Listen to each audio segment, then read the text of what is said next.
नमस्कार, मैं हूं मानवेंद्र प्रताप सिंह। साथियों, यह मेरा आधिकारिक चैनल है जहां मैं आप सभी को पेंशन से संबंधित हर महत्वपूर्ण और मुख्य समाचार देता हूं। अगर आपने अभी तक हमारे इस चैनल को सब्सक्राइब नहीं किया है, तो पेंशन से जुड़ी हर जरूरी खबर पाने के लिए इसे तुरंत सब्सक्राइब कर लें।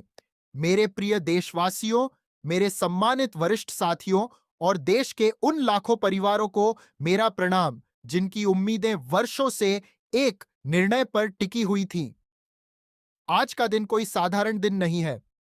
आज का दिन उन लोगों के आत्मसम्मान की जीत का उत्सव है, जिन्होंने अपने जीवन के सुनहरे वर्ष देश की सेवा में समर्पित कर दिए और फिर भी सालों तक अपनी ही मेहनत की कमाई पाने के लिए इंतजार करते रहे।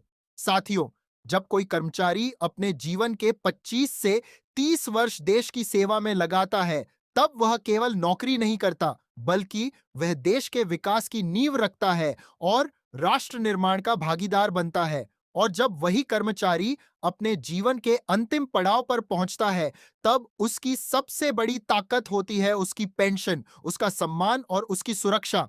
लेकिन लंबे समय से ईपीएस 95 पेंशन धारकों की सुरक्षा एक सीमा में बंधी हुई थी। एक ऐसी सीमा जिसने लाखों परिवारों की उम्मीदों को रोक कर रखा था। साथियों, वर्षों तक पेंशन धारकों ने अपने हक के लिए आवाज उठाई, धरना दिया, याचिकाएं दायर की और अपने अधिकारों की मांग की। लेकिन कई बार ऐसा महसूस हुआ कि उनकी आवाज कहीं सुनी ही नहीं जा रही है। परंतु लोकतंत्र की यही सबसे बड़ी खूबसूरती है कि जब आवाज सच्ची होती है और मांग पूरी तरह से न्याय संगत होती है, तब देर भले हो जाए, लेकिन न्याय मिलकर ही रहता है। और आज वही ऐतिहासिक क्षण आ गया है जब सुप्रीम कोर्ट ने एक फैसला सुनाकर लाखों पेंशन धारकों के जीवन में उम्मीद की नई किरण जगा दी है। यह फैसला केवल पेंशन की राशि बढ़ाने का फैसला नहीं है, बल्कि यह सम्मान का फैसला है, समानता का फैसला है और उन बुजुर्गों के स्वाभिमान की रक्षा का फैसला है, जिन्होंने अपना पूरा जीवन देश को समर्पित कर दिया। साथियों, इस कानूनी लड़ाई की जड़ें बहुत पुरानी है। साल 2012 में सुप्रीम कोर्ट ने 8,000 रुपए की वेतन सीमा को हटाकर एक बड़ा रास्ता खोला था, लेकिन उसके बाद भी कई सवाल अधूरे रह गए थे। अलग अलग समय पर सेवानिवृत्त हुए कर्मचारियों के बीच भेदभाव की स्थिति बनी रही। कोई 2004 में रिटायर हुआ तो उसकी पेंशन का गणित अलग था। कोई 2006 में रिटायर हुआ तो उसके लिए नियम अलग थे और कोई 2014 के बाद रिटायर हुआ तो उसके लिए एक नई व्यवस्था लागू कर दी गई। यह स्थिति केवल नियमों का फर्क नहीं थी, बल्कि यह लाखों परिवारों के जीवन स्तर का फर्क बन चुकी थी। इसी गैर बराबरी को समाप्त करने के लिए पेंशन धारकों ने अदालत का दरवाजा खटखटाया और धीरे धीरे यह मामला इतना व्यापक हो गया कि 40 से अधिक याचिकाएं सुप्रीम कोर्ट में पहुंच गईं।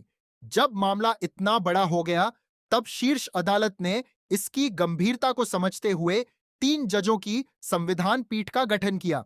माननीय न्यायमूर्ति उदय उमेश ललित की अगुवाई में बनी इस पीठ ने लगातार 7 दिनों तक इस मामले की गहन सुनवाई की। पूरे 7 दिन तक हर तर्क को ध्यान से सुना गया, हर दस्तावेज की जांच की गई और हर याचिका को बारीकी से समझा गया। सरकार की तरफ से बड़े बड़े कानूनी दिग्गज उपस्थित हुए और पेंशन धारकों की ओर से भी वरिष्ठ वकीलों ने मजबूती से अपना पक्ष रखा। अदालत ने सबसे बड़ा और बुनियादी सवाल उठाया कि क्या किसी व्यक्ति के साथ केवल उसकी सेवानिवृत्ति की तारीख के आधार पर कोई भेदभाव किया जा सकता है? क्या हमारे संविधान में समानता की भावना इस तरह के अंतर की अनुमति देती है? 7 दिनों की लंबी और गहन बहस के बाद सुप्रीम कोर्ट ने जो फैसला सुनाया, उसने पूरे देश के पेंशन धारकों में नई उम्मीद जगा दी।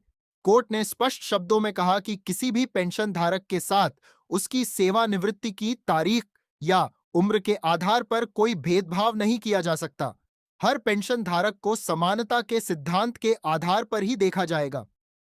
कोर्ट ने केंद्र सरकार और ईपीएफओ को स्पष्ट निर्देश दिए कि सभी पेंशन धारकों के लिए एक समान और सम्मानजनक पेंशन व्यवस्था बनाई जाए। ये आदेश केवल एक कानूनी निर्णय नहीं था, बल्कि यह लाखों परिवारों के जीवन को बदलने वाला एक मानवीय फैसला था। साथियों, अब सबसे महत्वपूर्ण बात यह है कि इस फैसले के बाद पेंशन का एक नया ढांचा तैयार किया गया है। इस नई व्यवस्था में पेंशन धारकों को उनकी सेवा अवधि, उनके योगदान और पहले चुने गए विकल्पों के आधार पर अलग-अलग श्रेणियों में रखा गया है। यह व्यवस्था पूरी तरह से न्याय संगत और संतुलित मानी जा रही है। जिन लोगों ने कम समय तक सेवा दी है, उनके लिए एक आधार पेंशन तय की गई है। वहीं जिन्होंने 15 से 25 वर्ष तक सेवा दी है, उनकी पेंशन में उल्लेखनीय वृद्धि की गई है। और जिन्होंने 25 वर्ष से अधिक समय तक देश की सेवा की है, उनके लिए पेंशन में सबसे बड़ा बदलाव देखने को मिल रहा है। इस नई संरचना के तहत 15,000 रुपए की वेतन सीमा को आधार मानकर पेंशन की गणना की गई है। जिन लोगों की सेवा अवधि 10 वर्ष के आसपास है, उनके लिए पेंशन लगभग 1,000 रुपए से 1,500 रुपए के बीच रहने का अनुमान है।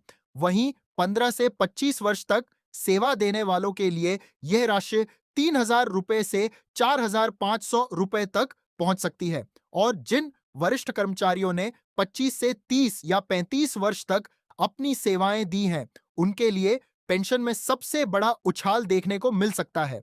ये सकारात्मक बदलाव लाखों परिवारों के रहन-सहन और जीवन स्तर को सीधे प्रभावित करेगा। साथियों, यह केवल आंकड़ों की बात नहीं है। यह उन बुजुर्ग माता-पिता की बात है जिनकी दवाओं का खर्च अब आसानी से निकल सकेगा। यह उन परिवारों की बात है जिनके घरों में अब आर्थिक सुरक्षा का भरोसा मजबूत होगा। यह उन वरिष्ठ नागरिकों की बात है जिन्हें अब अपने बच्चों पर निर्भर रहने की मजबूरी कम होगी। यह फैसला आत्मनिर्भरता का फैसला है, सम्मान का फैसला है और सच्चे न्याय का फैसला है। आज जब हम इस ऐतिहासिक फैसले की चर्चा कर रहे हैं, तब हमें यह भी हमेशा याद रखना होगा कि यह जीत लाखों पेंशन धारकों के अनवरत संघर्ष की जीत है। वर्षों तक अपने हक के लिए आवाज उठाने वाले हर एक व्यक्ति की जीत है। और साथियों, यह भी पूरी तरह स्पष्ट है कि अब सरकार को इस फैसले को बिना किसी देरी के धरातल पर लागू करना होगा, ताकि हर एक पेंशन धारक को इसका वास्तविक लाभ मिल सके।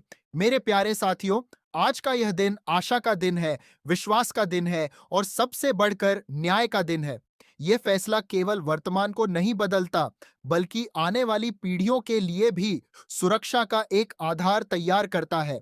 यह साबित करता है कि इस देश में मेहनत की कद्र होती है, निष्ठावान सेवा का सम्मान होता है और बुजुर्गों के स्वाभिमान की रक्षा होती है। मैं सभी पेंशन धारकों को हृदय से बधाई देता हूं। यह आपकी अपनी जीत है, यह आपके संघर्ष की जीत है और यह आपके अधिकार की जीत है। मुझे पूरा विश्वास है कि आने वाले दिनों में यह फैसला लाखों परिवारों के जीवन में नई खुशियां लेकर आएगा, नई उम्मीदें जगाएगा और एक मजबूत तथा सुरक्षित भविष्य की नींव रखेगा। इसी विश्वास, संकल्प और आशा के साथ आप सभी का बहुत बहुत धन्यवाद।